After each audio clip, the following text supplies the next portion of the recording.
Hi, good evening, everyone. Is it audible to everyone? Can you hear me?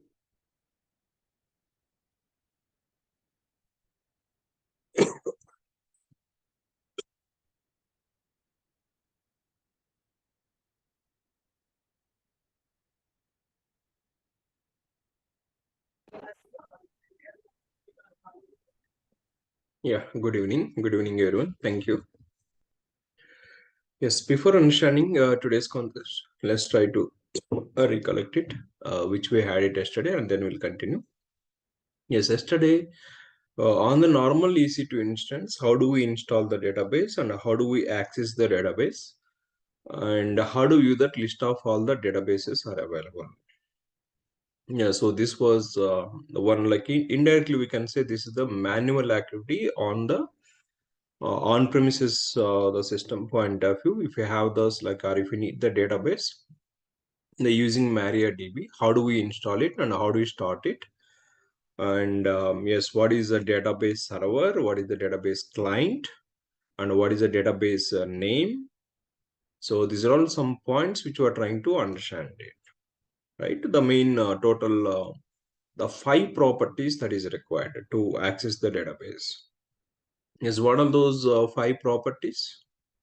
If you are asking about or once the database is available, if you are going to connect it to the database, what are the 5 properties? Can you conclude it that those 5? Any database, I mean, it doesn't matter that there is a MySQL or MariaDB something. So any database, you have launched it and you need to connect it to this database from the Windows system or Unix system. And if you would like to load the database or if you would like to, I mean, access the data from the database, yes, what are the main 5 properties that is required? Sorry.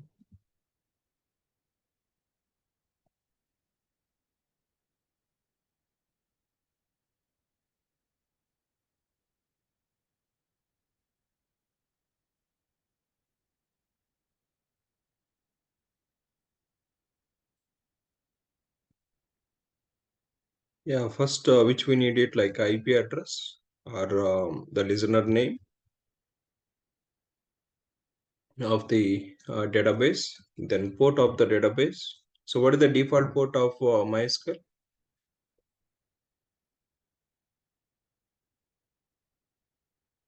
Yeah, server, port, username, password.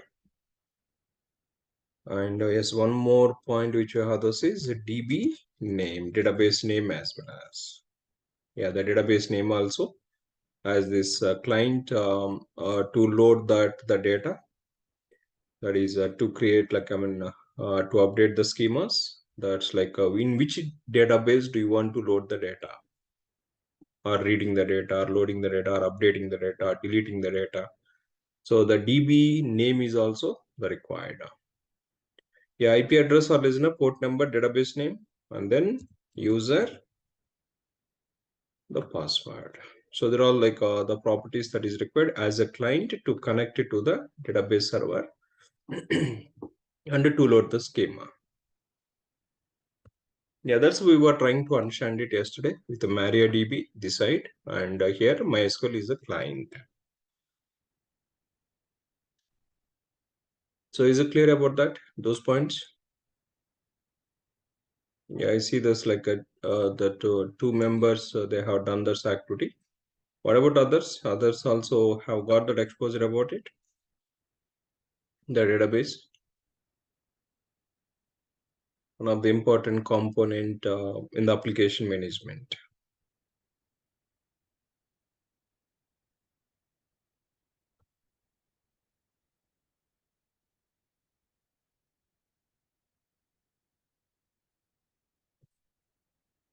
Yeah, okay. So now let's move into that. That today we go for this here. Creating the database using RDS service, the MariaDB, and then how do we use the client and how do we access this database? Yes, let's go for understanding the RDS service.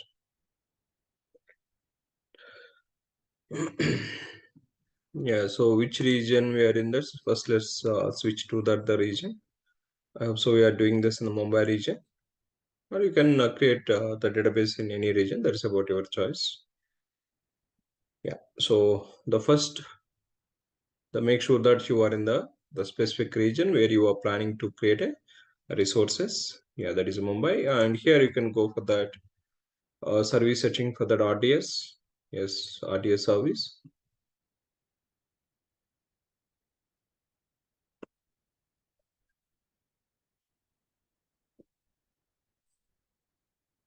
In the dashboard, we can see like we don't have any databases so far. We didn't create it. That's what is showing about it as the created database or a restore multi-availability zone database cluster from the snapshot. Yes, if you have this already, the backup of the database from the snapshot also, we can restore the database. Yes, do you want to create a database or do you want to already if you have this the snapshot from the snapshot you want to restore it? It is kind of like a suppose if you remember about it, EC2 instance creation. So directly we can create EC2 instance, or if I already that like a volume which has been created with the snapshot, from the snapshot also we can create EC2 instance, right? The same thing, the database creation, yes, directly you can create it, or if it is already the snapshot which has been created, which is available, then we can restore from the snapshot as well as. And here we can see this like a database instances capacity, used under quota. Quota is yes, we can create up to 20 database instances, but we didn't do that like or we didn't create it anything that is used one zero. Yeah, here you can observe that used and quota also. Yeah, the clusters the which you can create it up to 40 and storage up to that 100 terabytes of the storage which we can use it. Or if you need it increasing, yes, you can increase that. There is a capacity, I mean the quota once it has been reached. Yes, we can request for that increasing the limit. That's also we can do. But default quotas which you can observe that the which has been given by the AWS team. Yeah, now let's go for creating a database and then we'll come back. Yes, how to connect it and how to access it. Yeah, while creating the database, they have given the two templates.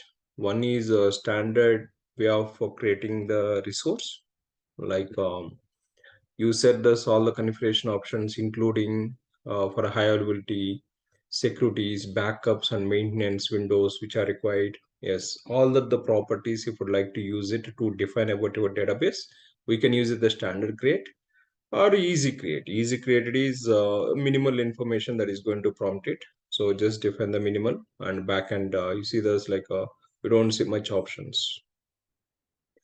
Just select which database and then the which type of template are you going to use it and name of the database, some username and passwords, configure it and create a database. So defaults it is going to take it, but let's go for the standard approach.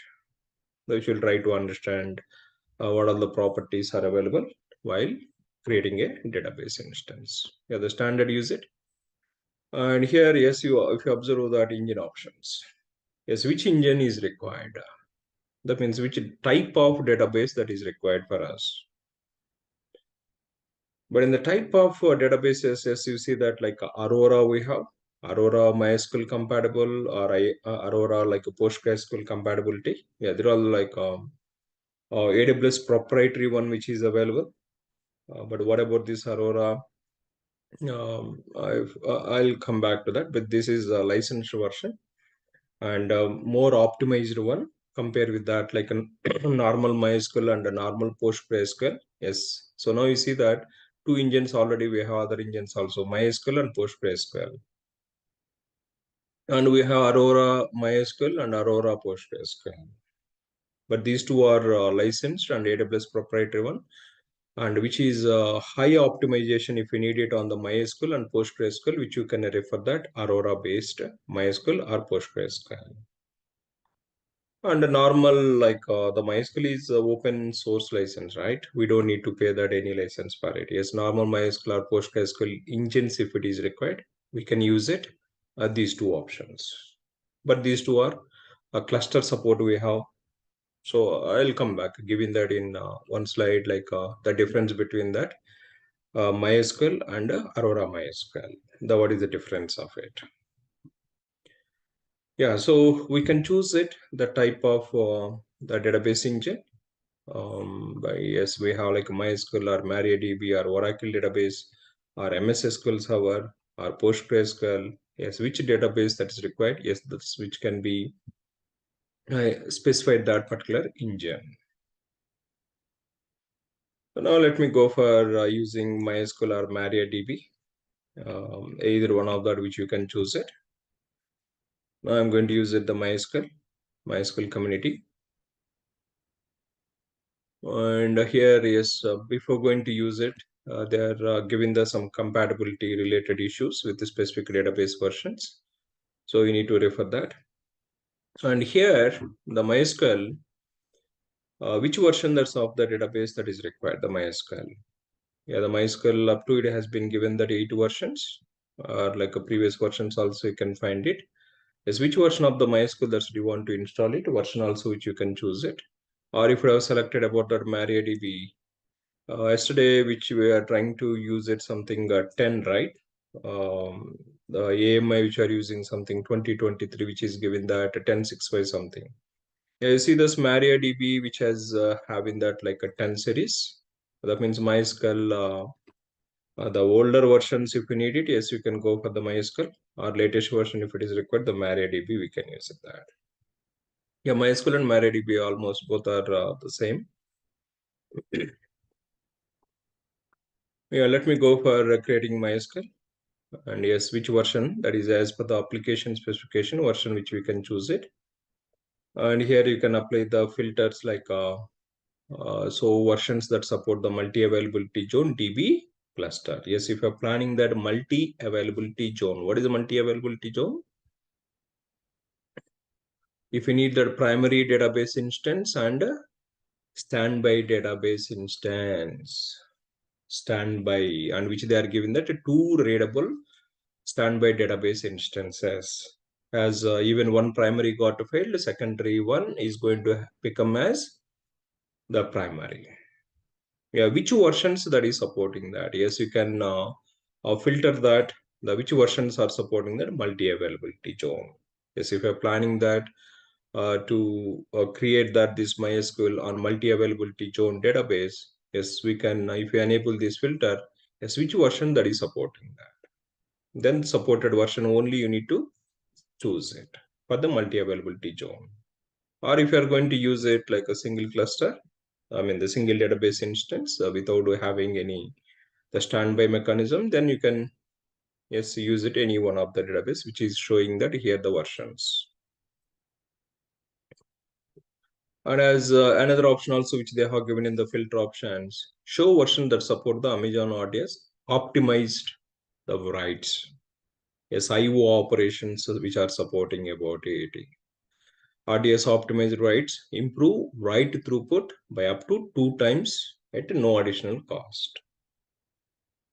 Yeah, the more like write operations if you're expecting on the database, then which one is or which version of the MySQL is optimized, which is supporting that 2 times performance than that normal one, then you can choose it that. Finally, if you enable this both multi-availability zone and with write optimized, yes, there are the two versions which are supported that. So on the base of the features, the which are required for about our application, as we can choose it the version of the database. Yes, this is the first filter option which they have given. Yeah, that is the first point, the type of engine and which version is required. That version, are you expecting about it multi-availability zone support and with optimized or not? Yeah, that is on the base of the database which you are selecting. The maybe like options or the filters are changing. You see that. Yeah, like a Postgres, I mean the MariaDB, if I have selected MariaDB, almost whatever the versions which are listing here, these are all supporting for that multi-availability zone, no issues on it. But Within this RDS optimized one wise, we have the some filter options. Yes, these versions only supporting for that. If you are expecting the more write operations, then somewhat performance, better performance if you are expecting, then you can choose it this version of database. Yeah, that's about filters on the base of the engine which you are selecting, which you can refer it, and we can choose it, the supported on the base of application requirement, multi-availability zone, optimized one. You can apply the filter and you can find the version. And version, is it required that supported version? It has to be accepted by the app team also, application team also, right? As per that application requirement, we need to go for choosing the databases. Fine. So that is about the first choosing that the engine, the which is required for the application, and the version. The next option what we have this is templates. What about these templates? Yes, this is very important. So choose a sample template to meet about your use case. So what about that use case? Suppose we are doing that some the learning point of view. So some like yeah, training point of view are going to use it. Or yes, you are planning to create one database instance for about a practice. Then we can use it free tag. Now that like as a I mean EC2 instance, if you remember about it, AMI choosing type or type of instance choosing time, we have that the free tier eligibility, right? Yes, if you're looking about the free tier eligibility type of database instance, this is the template which you can use it. So on the base of this template, you see this next some options have been enabled or disabled. Yes, if I use the free tier, it is not supporting for availability and durability. That means I cannot use it, this template, for the multi-availability zone support. And I cannot get it better optimized, the database instance. There are some options that will be disabled. You see that some options that have been disabled, which you cannot use it in the free tier. Yeah, the free tier as a single database instance, if you would like to launch it for about our practice purpose, which we can use it. Um, but next option, what do we have to see? Suppose for the development environment or testing environment, we need to have that single database instance. Yeah, single database instance, not required about that high availability and all these features. Then if you need it with yeah, single database instance for the development or testing environment, then we can choose this option. So whenever I choose it, this option free tier, before everything it has been disabled here. You see that? The availability and durability before it was in that template, it was disabled. But now whenever I choose it, the development or testing, that means some amount of that, the cost which will be chargeable on the base of that, the requirement. Now in this development or testing environment, are you going to create single database instance or a multi-availability zone? That is one, the primary and standby instance. Yes, it creates a primary database instance and standby instance in a different availability zone. Yes, even one data center that primary lost it, the secondary which is going to support in that another availability zone. Is do you need that multi-availability zone even for this development or testing environments? Or multi-availability zone cluster? So which is supporting about it, a cluster that is a two or more database instances. Yes, it creates a DB cluster with a primary DB instance and two readable standby DB instances with each database instance in a different availability zone. And it provides high availability, data redundancy, and increase in the capacities to serve read workloads. As we're talking about the read replicas. Yeah, if you're expecting about it, read replicas, and with yes, that is about yeah, multi-availability zone support, and with the cluster concepts, then the choose it on the base of the requirement. But on the base of these options which are choosing, at the last, if you go to that, the finally, if you define this all the properties here, it is going to show the cost of the database instance per month. Is what is like the cost you will be having that on the database. If you choose the free tier, okay, that is no chargeable. But if you have chosen that either development or testing or production based template, then at the end, after defining all these properties, so it is going to show that the cost estimation. Yeah. So on the basis of the requirement, yes, we can choose it. I mean, availability and durability. But these are all available only in the production template or development or testing environment. So production, yes, that is a multi-availability zone cluster. I mean, even development or testing also supporting, but development or testing, which you can go for the single database instance or multi-availability zone database instance. But clusters required for the production with more read replicas in the different availability zones with the primary and standby. Yes, this is the option.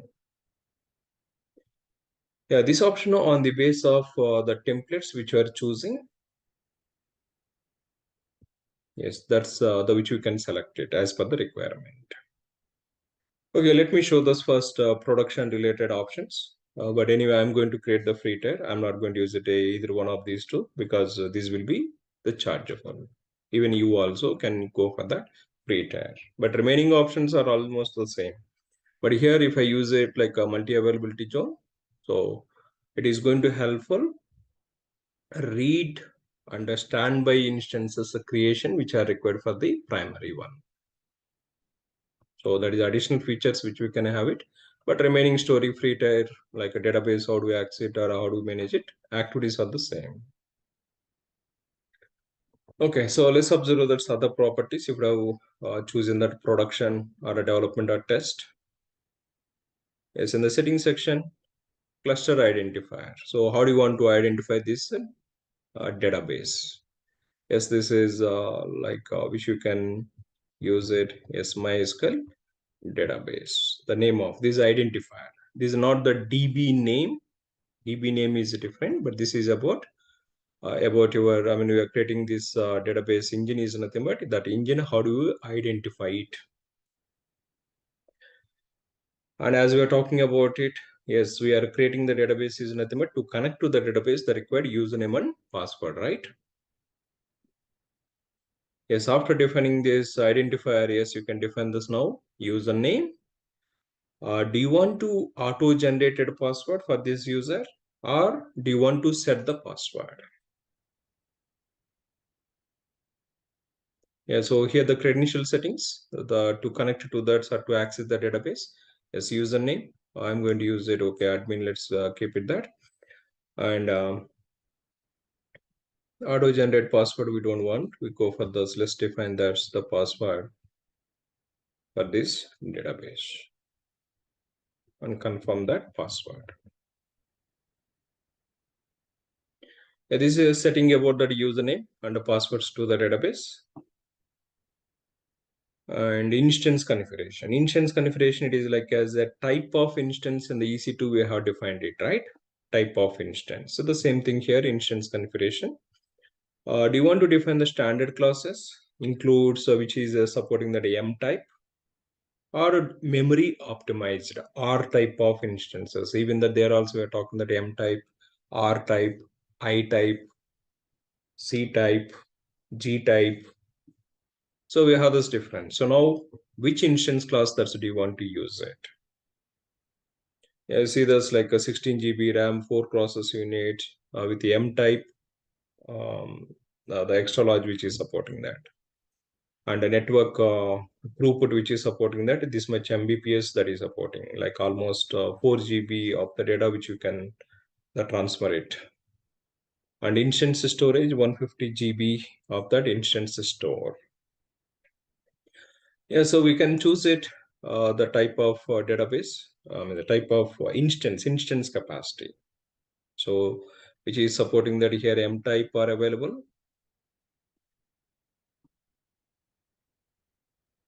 Or if you go for the CSR type, yes, they're all like which are supporting R type of instances. As you see, 64 GB, 128 GB, 256 GB, 384 GB of the RAM. or 512 GB of the RAM. So the capacity which is required for that database instance, we can choose it, that option over here. But they're all chargeable. So the make sure about it, we are going to use it the free tier.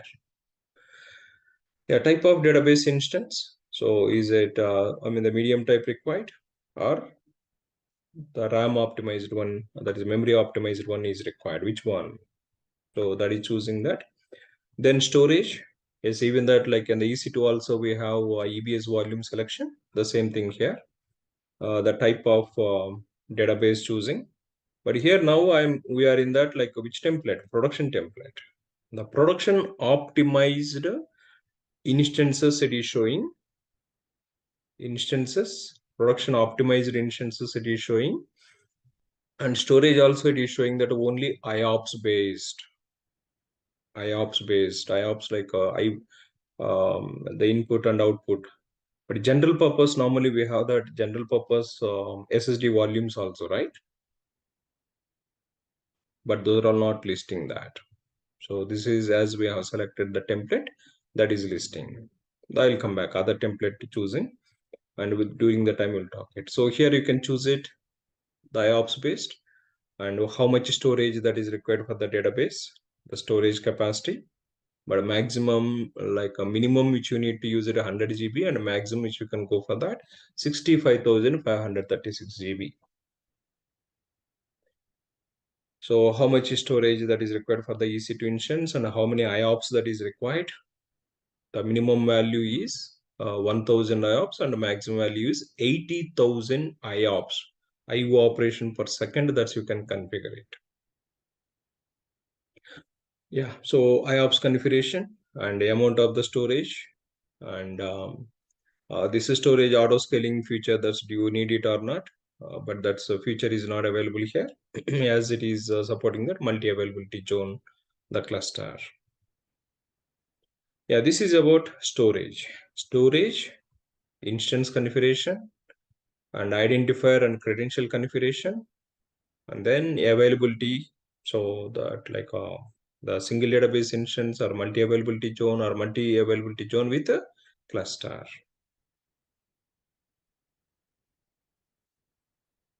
Are you following the points, everyone?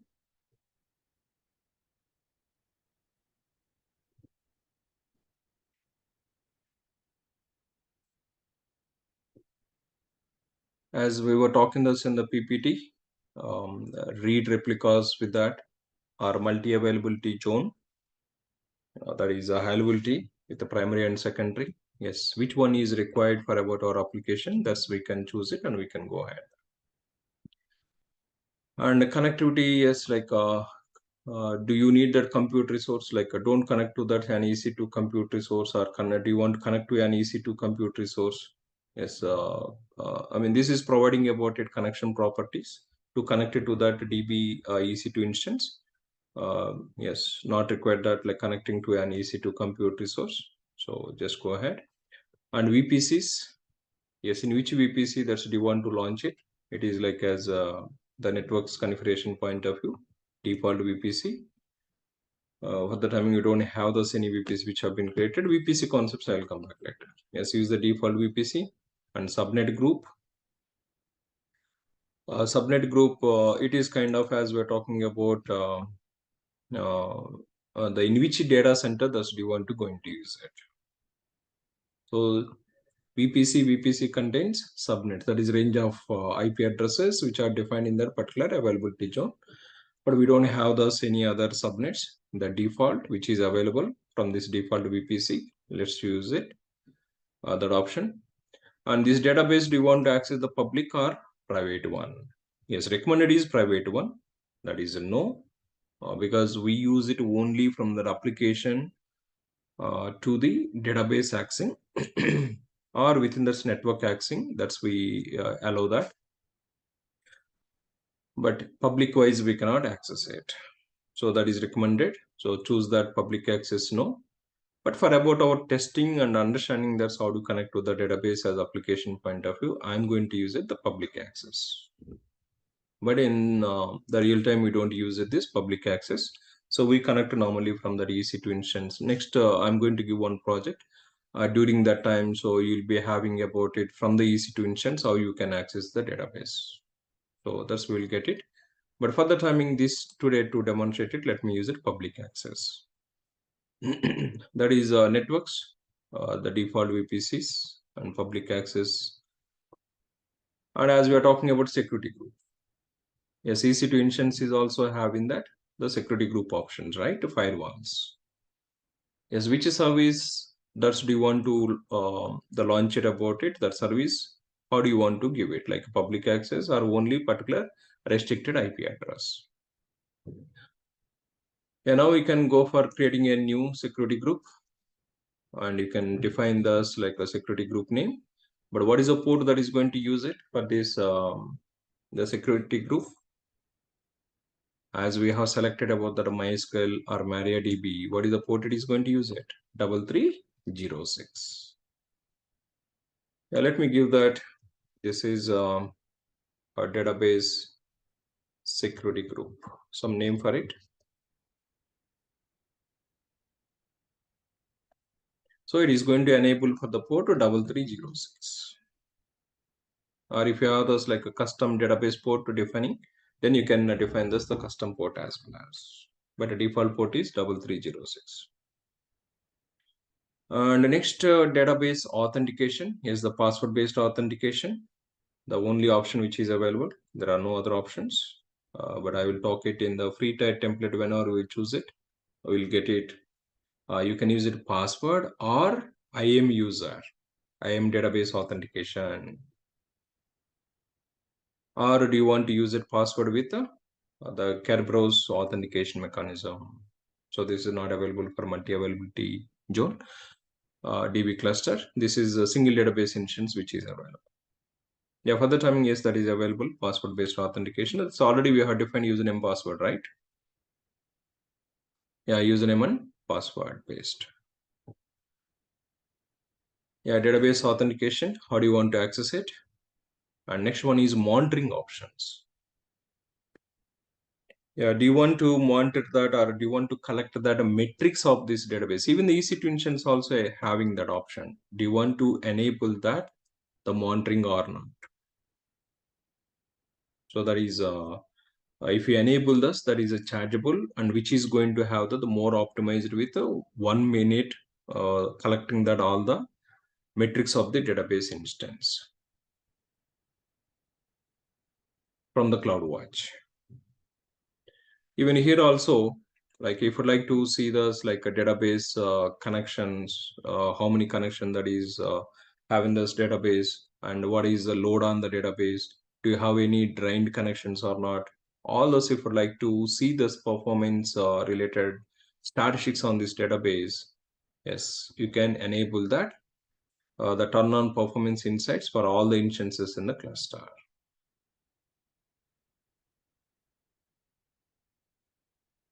And yes, the retention period of this. So this is a monitoring point of view. These statistics which are showing about it like yeah. So the 7 days the free tier which is eligible. But do you need that these statistics last 1 month or 2 months or 3 months, which you can keep that these metrics data at the backup. But as a backup, if you're going to use it, is nothing but all these metrics. Yes, the free tier up to 7 days that is eligible. But if you're going to use it more than that, that is a chargeable.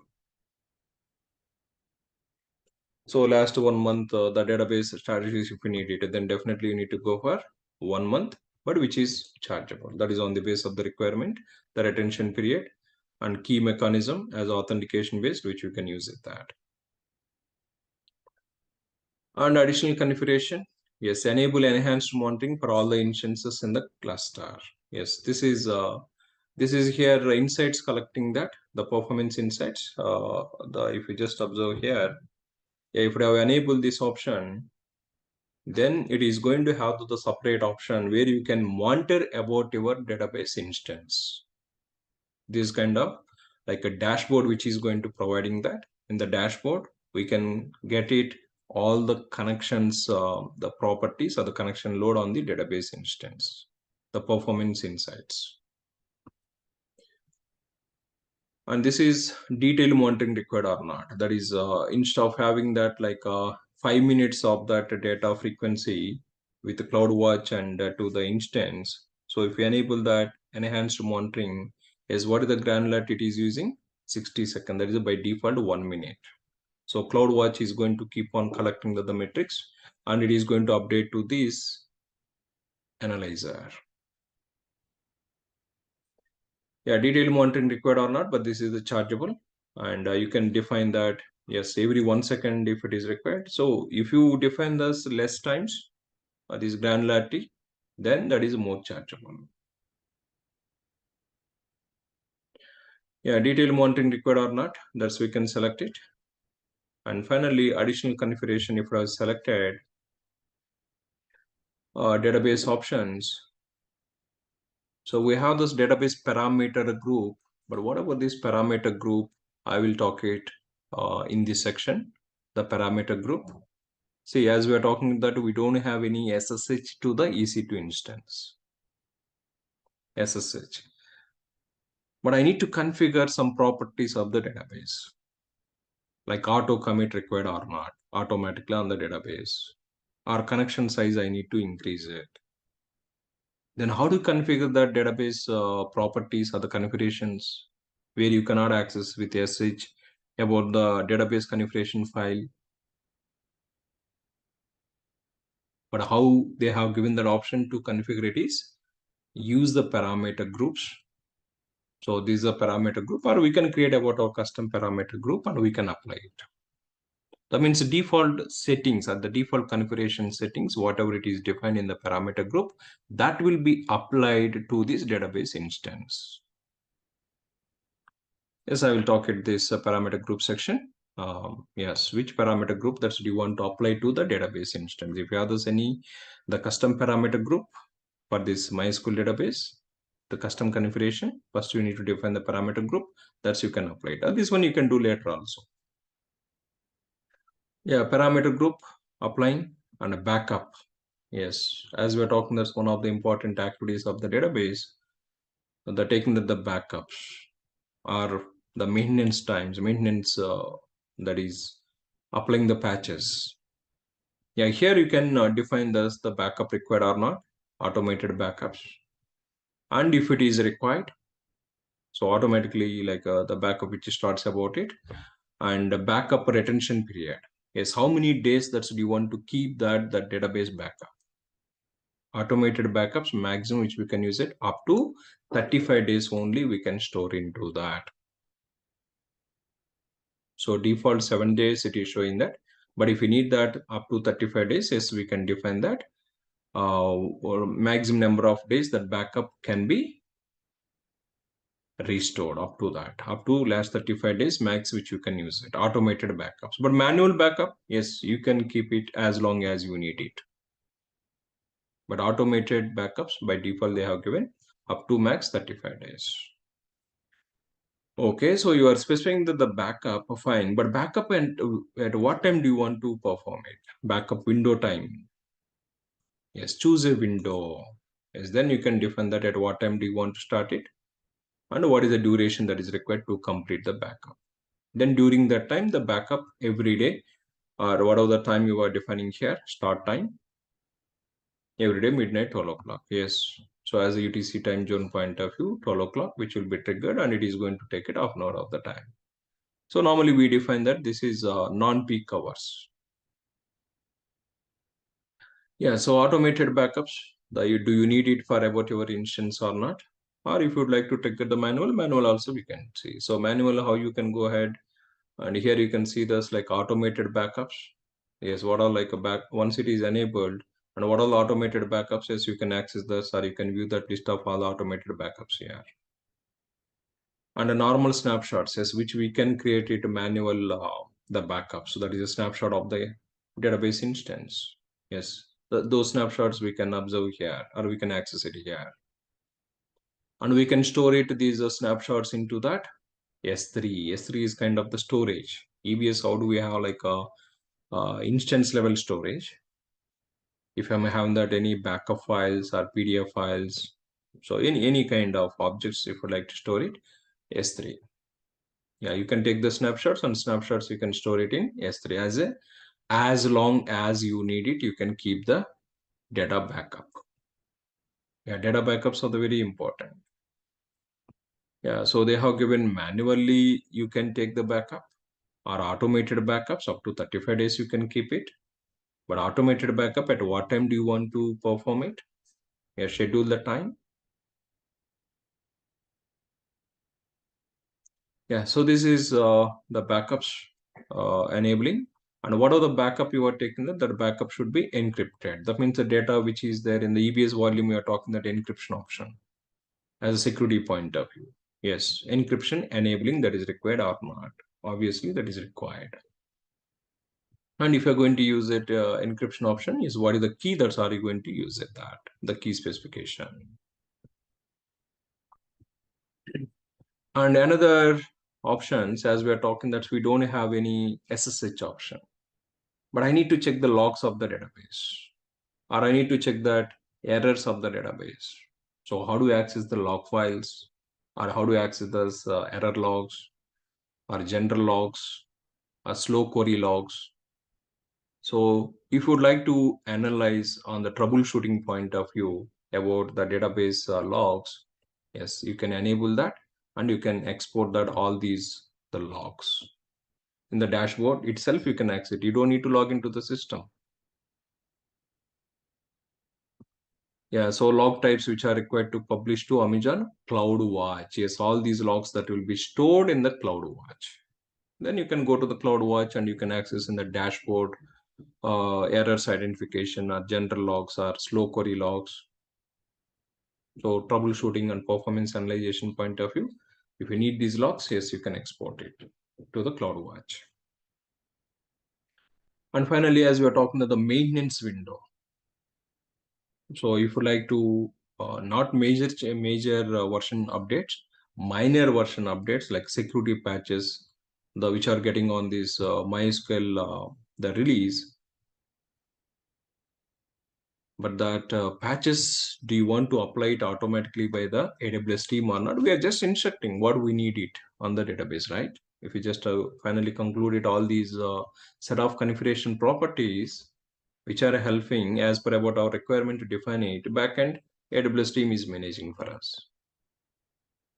Yeah, do you need that maintenance window for this? That is enable auto minor version upgrade. Do you want that feature or not? Yes, you can instruct it. And if it is enabled, then choose a window during which time that you want to perform these minor upgrades. Yes, you can define that at what time do you want to start it. I mean, from which day, what is the start time and the duration of it, that activity. So they're all like non-peak hour schedules which will define it. So taking the backups, that is one schedule, and minor versions to upgrade it of the database, the security patches and all that. Yes, that is another schedule time. Is it clear? So are you following that? Yeah, finally, that's about the properties which are available to create a database instance. So this is which we are trying to understand about it. Production template. So which is supporting the multi-availability zone and high capacity of the storage, yes, EBS volume. IOPS only you can use it, but you cannot use it a normal the general type GP2, GP3 type of storages. You cannot use it, as we are talking this in EC2 instance. Yeah, this is the production template. And if you go for this development or testing, most of the properties are available, but somewhere you see that like instance configuration. So in the instance configuration, so before it was selected the medium class, now it is showing about it medium and R type. Both are giving that, fine. Yes, R type also is giving. But the RAM capacity, this is a medium type and this is a memory optimized. Yes, both it is supporting that. But do you see there's any other differences? Storage wise also only IOPS it is giving that. Almost production and this one, both templates are the same. But in the production template, also they have given the single database or multi-availability zone. And in the production also, you have that option. Even if you need it in the production also, single database instance, you can create it. Yeah, so that's about development of the production templates. But we are going to use it the free tier. Use the free tier. Don't go for this too. Yeah, now let's observe that the free tier properties finally. So it is not supporting available. That means single database instance you can create it. Only that option. So there is no multi-availability zone support in the free tier. And okay, database name, define it. This is my SQL database. And the credentials, yes, I would like to use it username and a password. Yes, let's continue whatever I have set this the username and password. And instance configuration, now you don't have that option about M type or R types. The medium type or memory optimized, you cannot use it. As we know about it, T2 micro, right? In the free tier eligible for the EC2 instance. The capacity of the RAM and capacity of the core process units. Yes, they have given the supported, that's like a free tier T2 micro, which is supporting that one core process units, 1 GB RAM. But EBS is not optimized and no network bandwidth. And a T3 micro also they have given that. Or T4. So there are three only they have given. Let's go for the T2 micro, use it. Yeah, that is about the type of instance in the free tier eligibility. And now the storage wise, if you just observe that here, now the general purpose is available, that is GP2. But in the production template or development templates, so there is no other option. The only IOPS based they have given that. But in the free tier, yes, GP2 or GP3. And what is like a minimum storage that is required, allocated storage. And but storage auto scaling that is required or not. That means once this storage has reached that maximum, database keep on, I mean, if you have those more operations, that is going to keep on updating that, right? The storage, and storage is very, very important. So we'll keep on facing the issues with the storage itself. So reaching about it is that like the maximum utilization. So they have given that option on this storage. Do you want to perform that auto scaling? So you see that's in the EC2 instance, we have that auto scaling group with horizontal auto scaling, that is scale out or scale in. Do you want to add the instance or do you want to remove the instance? That is the option is available. But here you see this like storage wise, do you want to increase the capacity of the storage? If it is the 200 or whatever the allocated storage you have defined, if that is reached, then what is the maximum storage that do you want to configure for this? That is how we have that desired instances and maximum instances in auto scaling group for the EC2 instances. But in the database wise, they have given that vertical scalability. So on the storage level, yes, what is a desired storage that is required? And if the desired storage is reached, that's maximum, then what is the maximum storage that you want to configure it? And that's auto scaling is going to apply in that. Enabling this feature will allow the storage to increase after the specified threshold is exceeded. Yeah, that is about the minimum storage. We need it only that's 20, so that's enough. And auto scaling, I don't need that. And connectivity, fine. And the networks IPv4, that's the default. So here you can use it IPv4 support and dual stack. IPv6 also, if you need it, you can choose it dual stack mode. The VPC subnet groups. Yes, I need the public access to access this instance. And security group, yes, we are going to create a new security group with this name. And availability zone, there is no specific availability zone for me.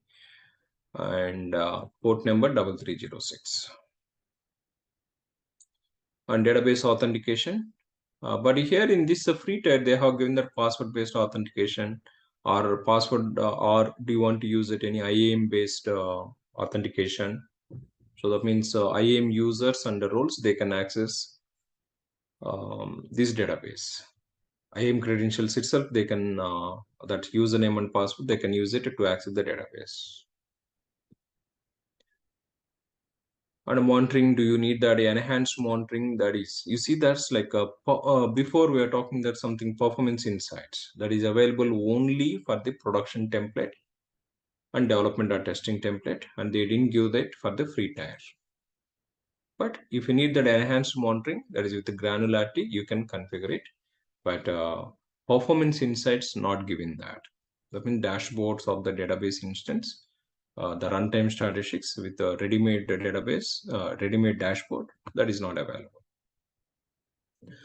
And additional configuration, if you just talk it as initial database name, yeah, now as we are defining the database as a database name, yeah, where do you want to store that? Yesterday we were observing about it, test some database or some kind of other database which we have this, right, information schema, something like that. Now we can create it, the database which is required for the application, something. Let me, so some demo database I need it. Yes, we can create a database name and database parameter group. Parameter group is like as a configuration. How do you configure the database without login? As we're talking that we don't have a switch option, but yes, but how do I configure it if I need that any properties? Yes, that's a parameter group. I'll talk at this one later. And do you need the backup, automated backups on this or not? And the logs, do you want to export it or not? And a maintenance window, do you need it or not? For us, these are all not required. And deletion protection. Deletion protection is anyone try to, yes, delete this database instance, until disabling this option, they cannot delete it. Yeah, do you need that delete protection? Even that for the EC2 also is available, right? Same thing. EC2 instance delete protection. The same thing, this database instance delete protection. And finally, estimated cost monthly, you see that, but this is the free tier eligible as we are using. And RDS free tiers are available to you for 12 months. So in that category, up to 750 hours of Amazon RDS in the single availability zone with this T2 micro or T3 micro or T4, which we can use it, and 20 GB general purpose SSD, which we can use it. If you are going to configure the IOPS, then the cost which will be applied. So you need to use it, the storage 20 GB with the GB type, and 20 GB for automated backup storage and any user initiated DB snapshots. Yes, any manual snapshots you have created are automated backups. So maximum it is going to supporting that up to 20 GB. You can use it in the free tier eligibility. Yeah, the final, this is the estimation. Now let's go for the creating a database. Are you clear about that? Understanding the templates and database engine configuration properties.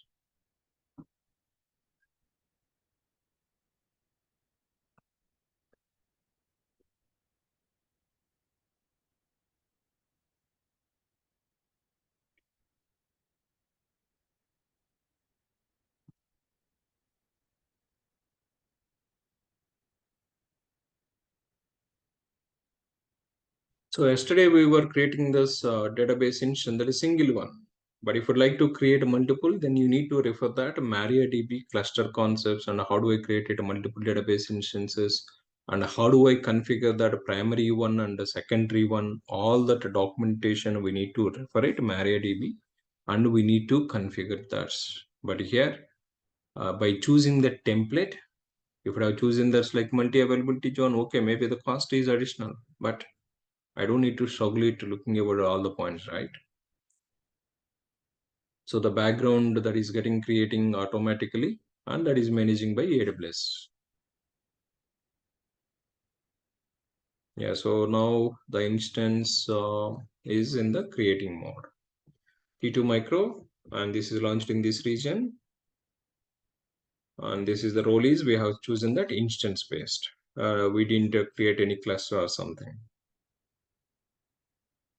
And multi-availability zone, we didn't select it. And VPC, yes, this is the VPC.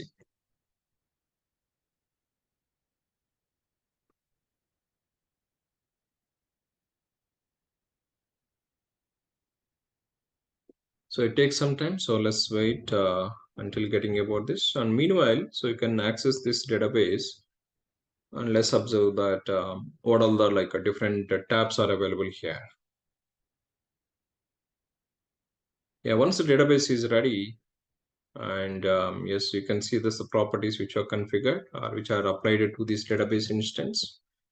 Identified our CPU and status, and which type of the class has been used, in which region it is launching, and which engine we have selected. And in the connectivity and security section, yes, once the database is ready, we need to have that listener name, right, to access the database. Yes, that is, you can see that in the endpoint. Yes, how do you access the database or how to connect to the database now? So RDS point of view, yesterday like a database instance in which machine it has been launched, that machine IP address we have used. But now RDS, like it is providing that one endpoint. This endpoint is required to access the database and a port number. So when this is ready, then we will get it those options. And the network settings also we can observe here, in which network it has been launched, in which VPC, what is the subnet, and what is the network type. We were selecting IPv4. We have another option, dual stack also, IPv4 and IPv6 support. And security group rules. Even you can access that. So this one in the security group also directly. Yeah, the security group once it is created, will get it. And replication. Yeah, now this is the database instance. Whatever the which is creating the backup of this, which we can find it here, the replication. So, but we have defined like there are no replication, right? So it is going to create a default database itself. Yeah, so these are all some options which you can find it here in the connectivity and security, which will come back once that's okay. Now the database is active. So let me refresh the page and let's observe that once again.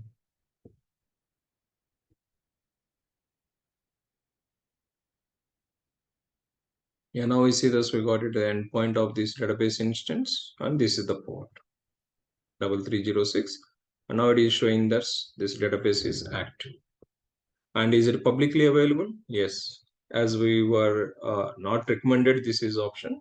But here for testing point of view, I just enable that yes. How do we access the database from the Windows system? That's to show that I have enabled. And here you can see the security group rules. Yes, now it is the two rules which have been defined. One is for the inbound and second one is outbound. And inbound rules, outbound rules on the port 3306 that I have been enabled. Yeah, it is like normal EC2 instance. What all the security groups we are talking about, it's same approach.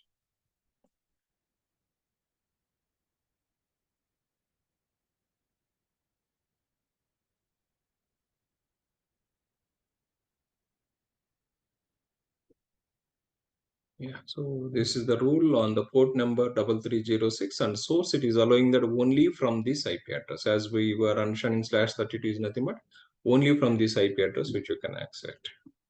Yes, you can restrict like this from which IP address. So my public IP, I can take it. I can restrict it only accessing from that instance. Yeah, the security group rules, the inbound and outbound. If you like to edit it or change it, you can apply that. Now we got it endpoint to access this database instance, and port number we got it. DB name we were defining this. I hope so some demo which we are defining this, right? DB name. Yes, DB name we have defined, username we have defined, and a password also we have set up that. Now let's go for that.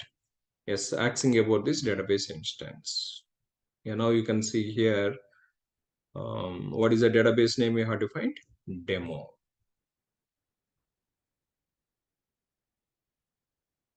And other property storage point of view, instance type of the class and configuration which are defined, which the parameter group we have used. Yes, do you see the parameter group? Yes, this is the default parameter group. Yeah, the configuration properties which have been defined at normal configurations, instance classes, storages, and performance insights have been enabled or not. As those configurations which you can check it in the configuration section, and connectivity and security group rules which you can access it from this section. Now let me connect it to this database and let me check it whether we are able to connect to this database or not. So what do we do? That is, I will use it on the Windows. Um, we have those different tools which you can use it. You can download it, MySQL Workbench, or we have like in the Pro tools or SQLite. Yeah, you can just search for this in the Google, download SQLite.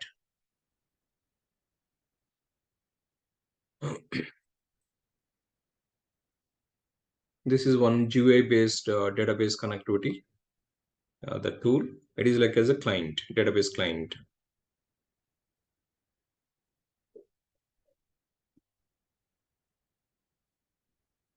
Yeah, this is the DB browser for SQLite.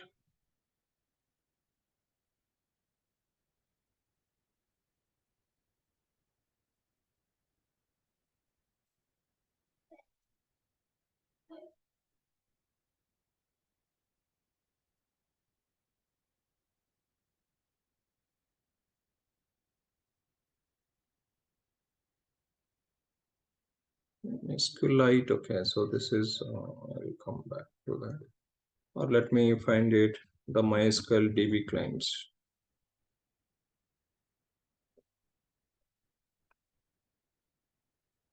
GUI tools, free and paid.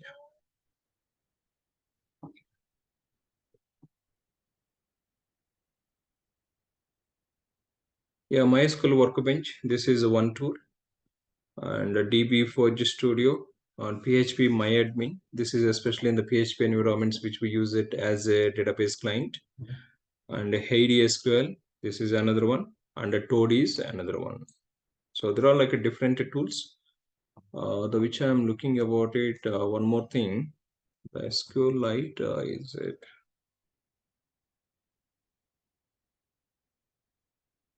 I would like to show that SQL something.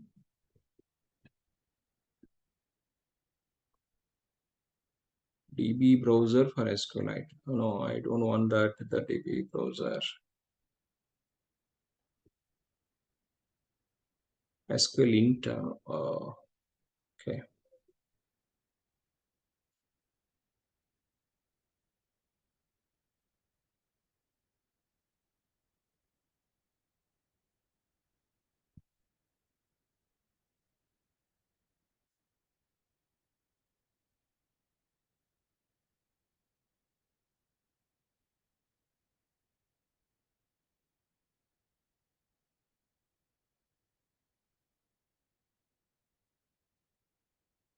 There are all some security related. I mean, okay. Let me use it to MySQL Workbench.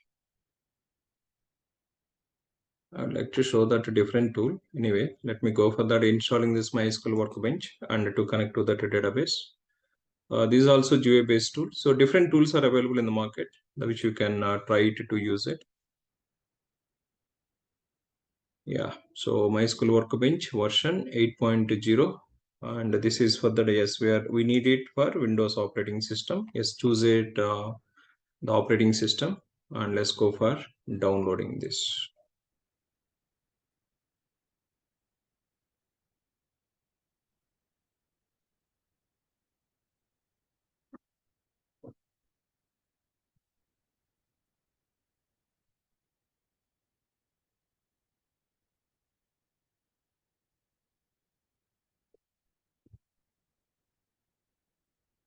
Yeah, so let's go for.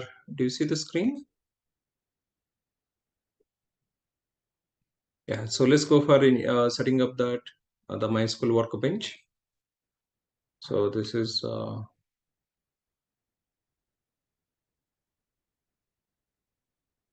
yeah. So where do you want to install it? Installation location. Straightforward steps, no big deal.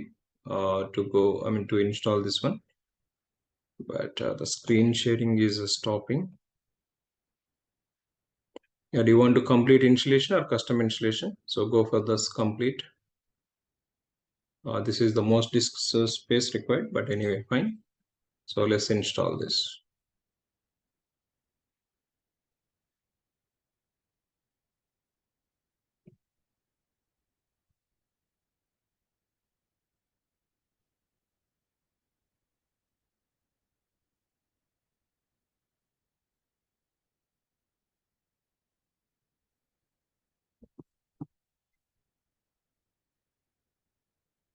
So yesterday we were using that MySQL client directly from that like EC2 instance itself to access the database. But now we are trying to access it from the Windows using the GUI based. Yeah, different tools are available in the market, which you can use it. So this is MySQL, especially environments which you can use it, or like licensed version. If you are like normally Toad kind of the tools which we use it to connect that and managing the databases. This is also another tool, or SQL int, some name which I forgot it that. Yeah, the different tools which are available in the market. You can use it, any one of it. Fine, that installation is done. Yeah, launching that the MySQL workbench.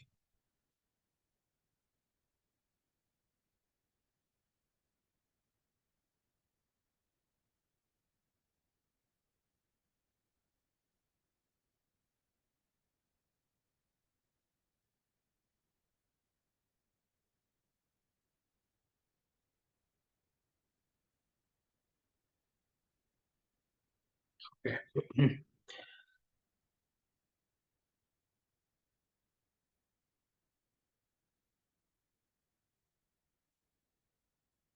Yeah, so let's go for like connecting to the database, so which you can access this database.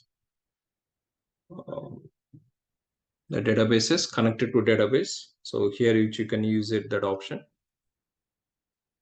But to connect to the database, what are the properties that is required?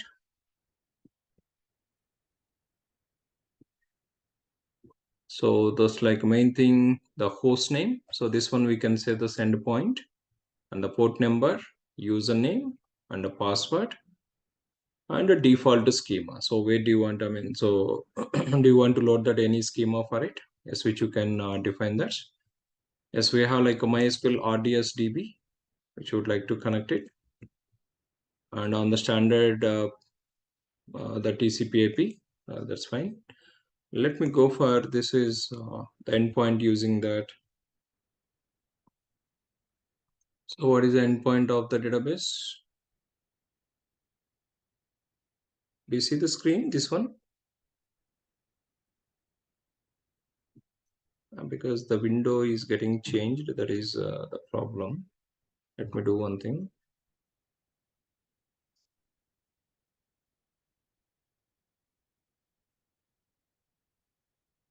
Okay, you are able to see the screen, right? Yes, sir. Yeah. Okay, fine, good. Yeah, thank you. Now let's go for this, getting that the properties of database which are created. Yeah, so this endpoint. So let's copy this endpoint and let's go back to the MySQL workbench and define the host name and port number. Yes, as we defined that 3306, that's fine. And username which are defined admin, and the password. So let's go for that, defining the password which was set up for the database.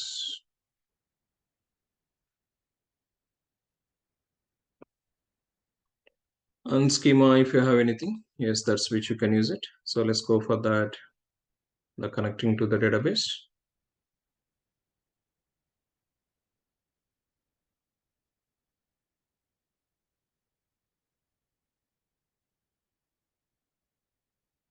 Now you see the city has been connected and which is showing about it.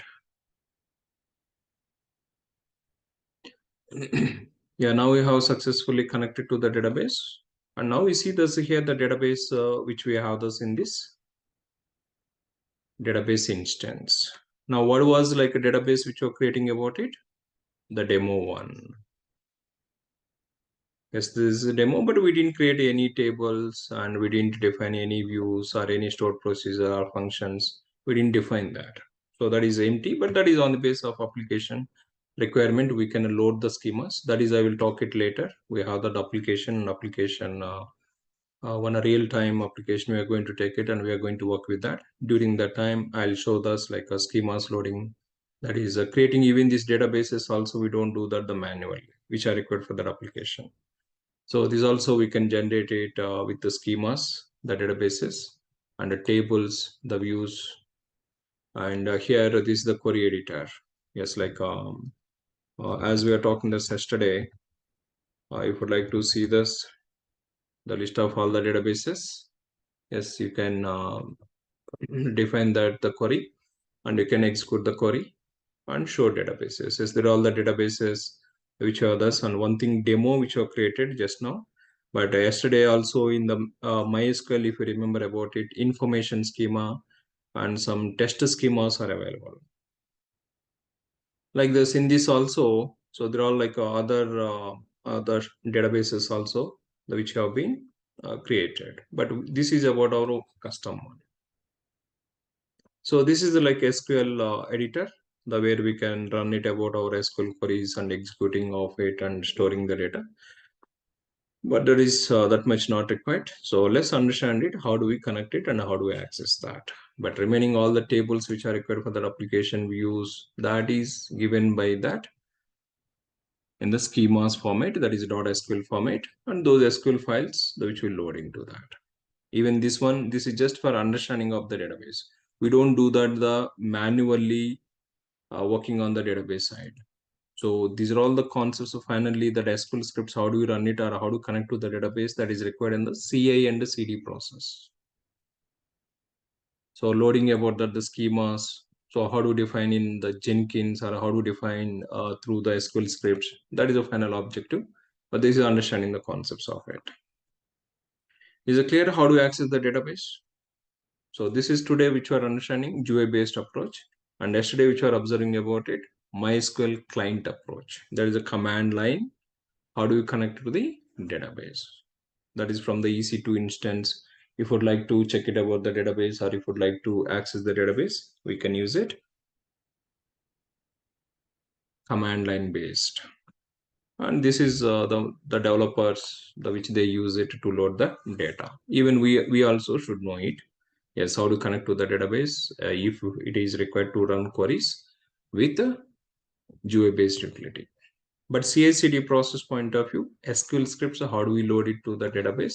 That is required to understand it. Is it clear about that? RDS database instance creation and connectivity. Yesterday we were doing that about our own EC2 database instance with the MySQL client. And today we are trying to understand it, RDS instance creation. And that's like a connectivity related properties and security group. Now the security group is allowed only from my system, the 3306. But if you try to access it, you cannot access this one. As a security group rules which have been defined, only that my system IP address. So even I have allowed the public also, but I am allowing that only from my system, this to access this database. Yeah, so that's points for today, understanding on this database side. And tomorrow we will talk it about it, the snapshots, how to create it. And yes, if you'd like to store it, how you can export it to the S3. There are some options, and especially this section, parameter groups. Yeah, we don't have that accessing to the EC2, but if you'd like to configure it, how do I configure that? Database configuration properties. And if I would like to access the logs, okay, the logs which you can access from here. The recent logs which have been, the events which have happened on the database, and the log files from here also you can access it.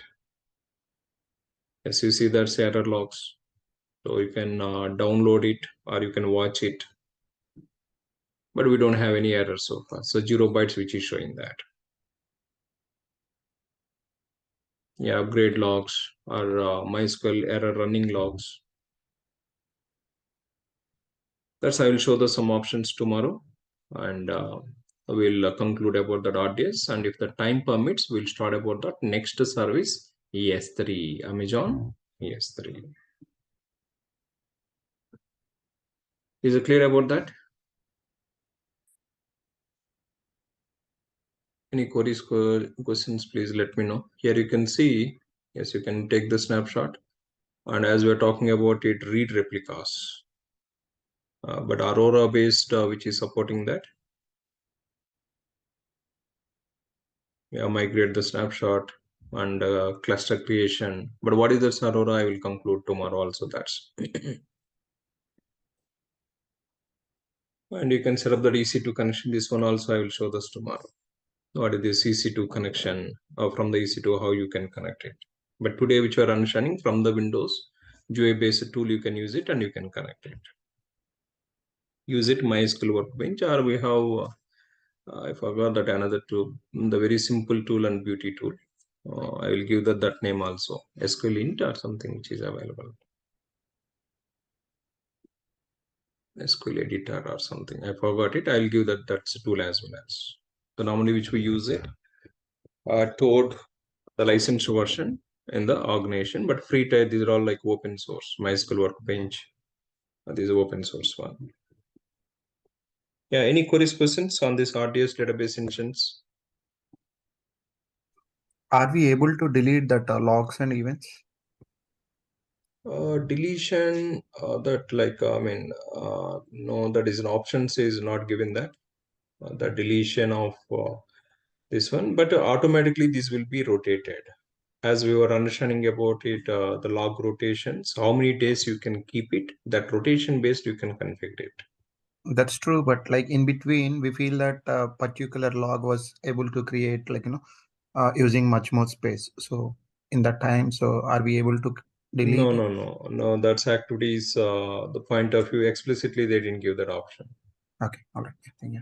Have the database instance access, then you can do that. But we don't have that option. That's why storage, if you need that any kind of, they have given that option auto scaling on the storage.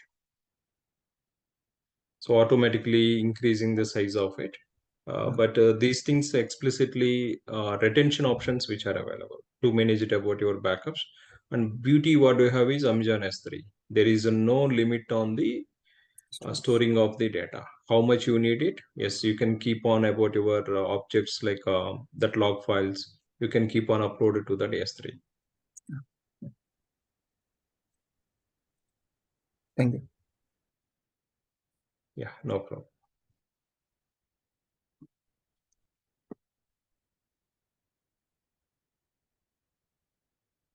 Yeah. So anything else?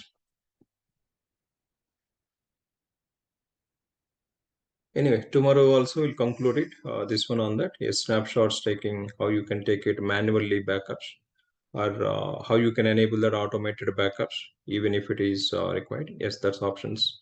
We'll conclude tomorrow on this RDS instance. Yeah, so that's all from my side for today. I'm going to log off for today. Thank you. Thank you all.